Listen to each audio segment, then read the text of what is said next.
नमस्कार दोस्तों and a very very happy independence day. 15 अगस्त का दिन। और इससे पहले आपको मालूम है डोनाल्ड ट्रंप की तरफ से या जो हमारे बुद्धिजीवी लोग हैं वो भी बोलते हैं कि जी हमारी इकॉनमी का भट्ठा बैठ जाएगा, हमारी स्टॉक मार्केट नीचे आ जाएगी, हमारे एक्सपोर्ट्स कैंसिल हो जाएंगे और ये हमारी जो कंट्री है उसे नीचे लेके आने की पूरी कोशिश की जा रही है। चलिए अब आपको इंडिपेंडेंस डे वाले दिन एक खुशखबरी और देता हूँ। हमारी इकॉनमी ने आंसर दे दिया है। ये सारे जो बड़े बड़े इकोनॉमिस्ट हैं, इवन कि डोनाल्ड ट्रंप को भी मुंह तोड़ जवाब है इन सबको। अभी अभी पता लगा कि जो हमारी क्रेडिट रेटिंग है उसे इंप्रूव कर दिया गया है। ये तो तब है जब हमारे ऊपर धमकी है 50% के टैक्स की। ऊपर से एक और न्यूज आती है कि जो हमारा इन्फ्लेशन है वो कम हो गया है। It is now very very low. और आपको मालूम है तीसरी न्यूज ये है कि जो हमारी जीडीपी है वो 6.5 6.9 की रेशो से वो बढ़ रही है। इन्फ्लेशन का ये हाल है, अगर इतना ही बुरा था, यहाँ पर प्राइसेस बढ़ जाएंगी, बिजनेस डाउन आ जाएगा। आप देखिए 2021 से लेकर अब तक इन्फ्लेशन बिल्कुल 1.5% के ऊपर वो रह गया है। आप कोई भी पैरामीटर ले लीजिए, बेशक वो ये है कि भी यहाँ पर इन्वेस्टर्स का जो इंटरेस्ट है वो भारत में बढ़ता जा रहा है, नेट जो एफडीआई है वो कम हो रहा है, लेकिन इन्वेस्टमेंट्स अभी भी आ रही हैं। आप कोई भी पैरामीटर ले लीजिए, ये इकोनॉमिक डाटा आपको बताते हैं कि हमने मुंह तोड़ जवाब दिया है हमारी इकोनॉमी ने इन सारे बड़े बड़े इकोनॉमिस्ट को। यहां तक कि अगर आप डोनाल्ड ट्रंप की बात भी करें, मैं कोई उसका हिमायती नहीं हूं, लेकिन एक सिंपल क्वेश्चन है कि यहां पर भारत में एक ही बात बोली जाती है कि इन्फ्लेशन बहुत ज्यादा हाई है। क्यों? लोग सोचते हैं कि भाई प्राइसेस बड़ी स्काई रॉकेट हो गई हैं, वेजिटेबल एक्सपेंसेस हो गए, मिल्क के ऊपर प्राइसेस हैं वो बढ़ती जा रही हैं, हेल्थ केयर तो कंट्रोल में नहीं आ रहा है, और एजुकेशन की जो कॉस्ट है वो भी बढ़ती जा रही है। ये कॉमन परसेप्शंस है भारत के अंदर, जिससे भी पूछिए। बट भारत का जो लेटेस्ट इन्फ्लेशन का डाटा आया है वो कंप्लीटली डिफरेंट स्टोरी बताता है। मैं ये भी बताऊंगा आपको कि जो डाटा है और जो आपका परसेप्शन है वो दोनों डिफरेंट क्यों है, ये लड़ाई क्यों है गवर्नमेंट के डाटा की और हमारी। अब हुआ क्या है, गवर्नमेंट का जो लेटेस्ट सीपीआई जो डाटा होता है, कंज्यूमर प्राइस इंडेक्स, वो ये बोलता है कि भाई जो इन्फ्लेशन है जिसने और ये जो डाटा निकाला है ये इकोनॉमिस्ट को और मार्केट को इसने हैरान कर दिया है। उन्होंने ये बोला कि inflation has drop to 1.5%, it is lowest in 8 years में। और हुआ क्यों? जो फूड इन्फ्लेशन है, यानी कि जो वेजिटेबल्स हैं, दालें हैं, ये जो बेसिक खाने पीने की चीज़ें हैं वो नेगेटिव हो गई हैं, यानी कि उनकी प्राइसेस गिरनी शुरू हो गई हैं। बट फूड प्राइसेस नीचे आ गई हैं। अभी भी आप बोल रहे हो, मिस्ट्री यही है कि अगर 8 सालों की जो हमारा डाटा है उससे बिल्कुल लोएस्ट नंबर पे आ गए हैं, तो इंडियन हाउस होल्ड यानी कि आप ये अभी भी ये फील करते हैं कि यार कॉस्ट बहुत ज़्यादा हाई हो गई है, जीना मुश्किल हो गया है, जो मंथली बजट है वो बिल्कुल टाइट हो गया है, लोगों का डिस्पोजेबल इनकम कम होती जा रही है, यानी कि एक्सपेंसेस बढ़ते जा रहे हैं, लेकिन गवर्नमेंट बोलती है इन्फ्लेशन एक्टिव है। अब ये गुत्थी जो है इसको थोड़ा सा डीपली जाते हैं कि हुआ क्या है, और ये आपको समझना पड़ेगा ये गैप क्यों है गवर्नमेंट में और रियलिटी में। अब आते हैं रिजर्व बैंक के ऊपर। रिजर्व बैंक का एक फॉर्मूला है, वो टारगेट करता है कि अगर 2 और 5% के बीच में अगर इन्फ्लेशन होगा दैट मीन्स वो लो इन्फ्लेशन है। और कई सालों से गवर्नमेंट जूझती रही कि भाई इसको नीचे लेके आना है, ये 5% 6% तक भी इसको टच कर गया था, स्पेशली बिकॉज ऑफ पैंडेमिक, और जो हमारा सप्लाई चेन था वो पूरा का पूरा क्योस में आ गया था। 2021-22 में तो ये हाल था कि हमने पूरी कोशिश करी मॉनेटरी पॉलिसीज के थ्रू किस इन्फ्लेशन को नीचे लेकर आया जाए, लेकिन ये नीचे आने का नाम ही नहीं लेता था। और आरबीआई भी अपने कंफर्ट जोन में से बाहर निकलने की कोशिश कर रही थी, बट नहीं हुआ। लेकिन 2024 में ये प्राइसेस नीचे आनी शुरू हो गई, यानी कि जो इन्फ्लेशन था वो नीचे आना शुरू हो गया, और जुलाई 2025 में तो ये क्रैश होकर 1.5% पे रह गया है, लोएस्ट सिंस 2017। अब ये हुआ क्यों, पहली बात ये, और उसके बाद मैं उस पर आऊँगा कि आपको दिखता क्यों नहीं है। पहली बात ये है कि जो इन्फ्लेशन है, फूड इन्फ्लेशन नीचे आया है। फूड का मतलब है आपके जो ड्रिंक्स हैं, फूड है, ये जो सीपीआई का जो बास्केट होती है उसका 45% फूड है।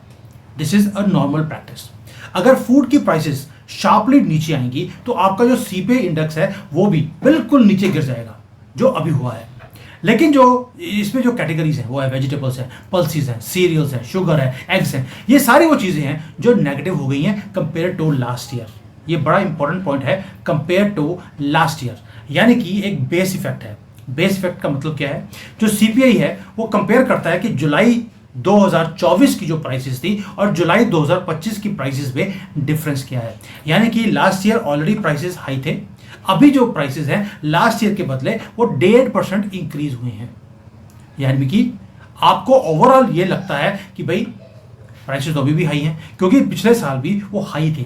यही डिफरेंस है गवर्नमेंट के डाटा में और हमारे जो एक्चुअल लाइफ है उसके बीच में। दोस्तों, दूसरा बात कि जो ये इन्फ्लेशन है इसको ड्राइव कौन करता है? इन्फ्लेशन की ड्राइव होती है आपकी हेल्थ केयर की, एजुकेशन, हाउसिंग, क्लोथिंग। ये वो चीज़ें हैं जिसको आप अवॉइड नहीं कर सकते।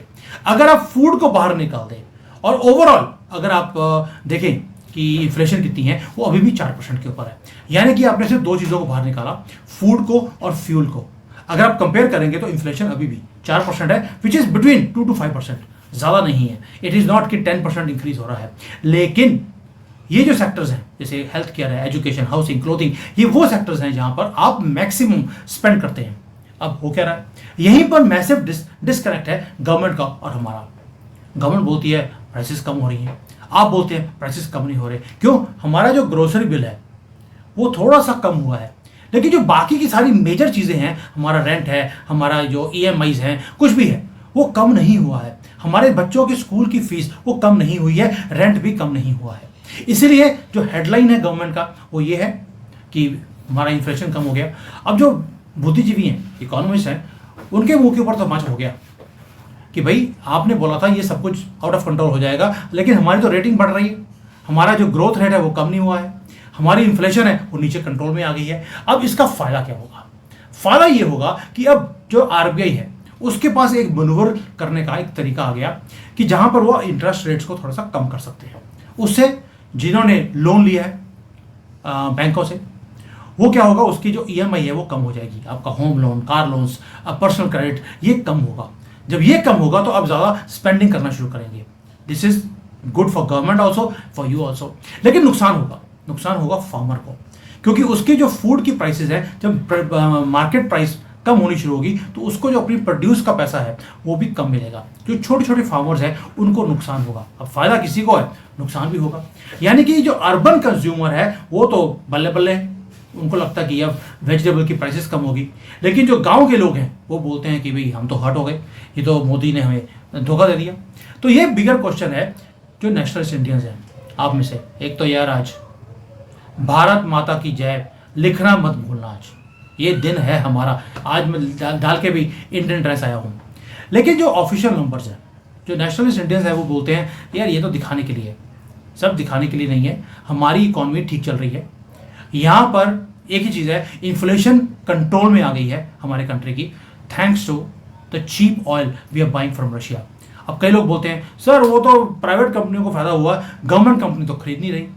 भाई गवर्नमेंट कंपनीज के ऊपर रिस्ट्रिक्शंस है, प्राइवेट के ऊपर नहीं है। आपने क्या किया, आपको तो पैसे चाहिए थे कंट्री के अंदर, आपने चीप ऑयल लेकर आपने बिलियंस ऑफ डॉलर्स कमाए हैं और उसके कारण पिछले 4-5 साल में आपने तेल की प्राइसेस को बढ़ने नहीं दिया। इन्फ्लेशन कंट्रोल इस तरह से हुआ है, ऐसे नहीं हुआ है।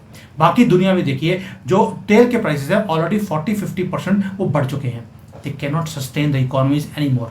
और जो एवरीडे इंडियंस हैं अभी भी बोल रहे हैं कि यार हमारी ज़िंदगी ना बड़ी डिफिकल्ट हो गई है। और भाई इंडिपेंडेंस डे है, आपको आहिस्ता आहिस्ता इंडिपेंडेंस दिलाई जा रही है। आपकी इकॉनमी, आपकी फॉरेन पॉलिसी वो इंडिपेंडेंट है, पाकिस्तान की तरह नहीं है। उसको 2 बार बुलाया, वो कुत्ते की तरह वहाँ पहुँच गया। क्यों? क्योंकि वो इंडिपेंडेंट नहीं है। कभी चाइना बुलाता है तो भाग के जाता है, कभी अमेरिका बुलाता है, सभी लगे हैं अपना कंट्रोल उसकी कंट्री में इंक्रीज करने के लिए। और हम विक्ट्री पे विक्ट्री लेके जा रहे हैं अपनी इकोनॉमिक मैनेजमेंट के कारण। और ये जो सारा कुछ है ये ब्यूटीफुली पैकेज है हमारी इकॉनमी, ये नीचे नहीं आ सकती, ये आगे ही जाएगी।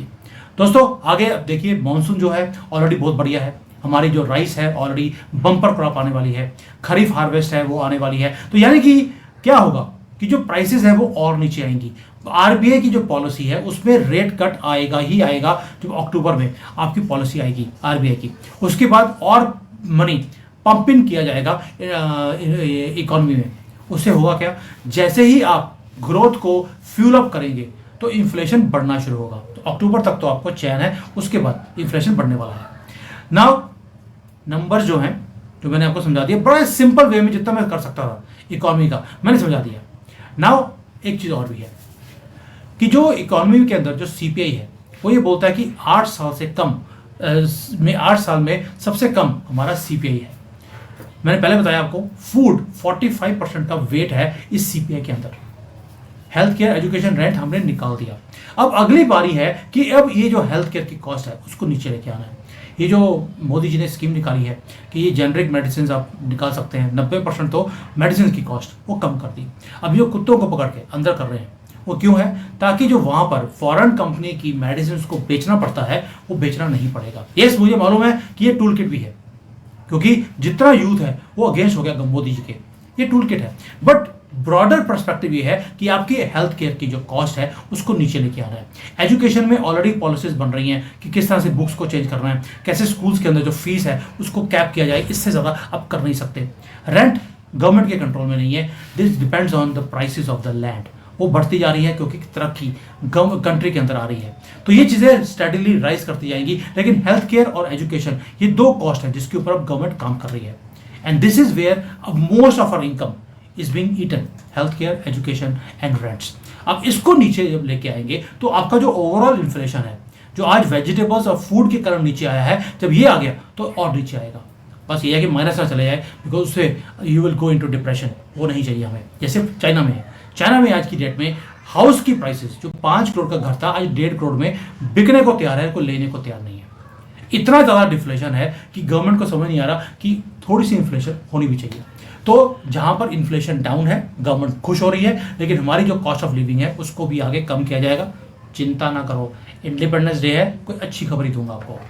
तो आप में से कई लोग, अब मुझे मालूम है ओ सर इन्फ्लेशन जो है ना ये पेपर पे कम है, एक्चुअल में कम नहीं है। Yes, I agree with you, paper पे कम हुई है, एक्चुअल में नहीं हुई। बट ये मिस्ट्री मैंने सुलझा दी आपके लिए, ये आगे जाकर एक्चुअल में भी कम होगी। फूड कम हो गया, इन्फ्लेशन बाकी का भी कम हो जाएगा। थोड़ा सब्र रखो यार, आज तो खुश हो जाओ। थैंक यू, जय हिंद, वंदे मातरम।